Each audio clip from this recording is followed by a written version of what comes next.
Biden vows to retaliate after strike against American forces in Jordan.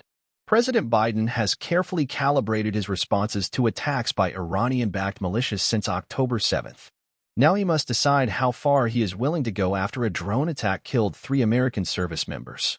"We lost 3 brave souls in an attack on one of our bases," President Biden told a crowd in South Carolina on Sunday, adding, "And we shall respond." This was the day that President Biden and his team had feared for more than 3 months. The day that relatively low-level attacks by Iranian proxy groups on American troops in the Middle East turned deadly and intensified the pressure on the president to respond in kind. With 3 American service members killed and 24 more injured by a drone in Jordan, Mr. Biden must decide how far he is willing to go in terms of retaliation at the risk of a wider war that he has sought to avoid ever since the October 7th terrorist attack by Hamas touched off the current Middle East crisis. Until now, the president had carefully calibrated his responses to the more than 150 attacks by Iranian-backed militias on American forces in the region since October 7th. He essentially ignored the majority that were successfully intercepted or did little to no damage while authorizing limited U.S. strikes focused mainly on buildings, weapons, and infrastructure after attacks that were more brazen, most notably against the Houthis in Yemen who have targeted shipping in the Red Sea. The first deaths of American troops under fire, however, will require a different level of response, American officials said, and the president's advisors were in consensus about that as they consulted with him by secure video conference on Sunday.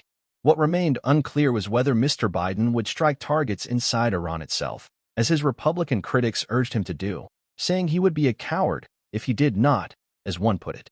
The question Biden faces is whether he just wants to react to events in the region or whether he wants to send a bigger message that attempts to restore a sense of deterrence that just hasn't existed in the region for months now, said Brian Cacheles, a senior fellow at the Middle East Institute who worked in national security positions under President Bill Clinton.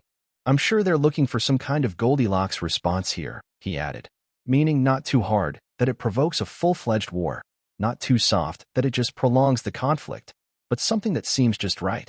Mr. Biden gave no indication about his thinking but vowed to respond in some fashion.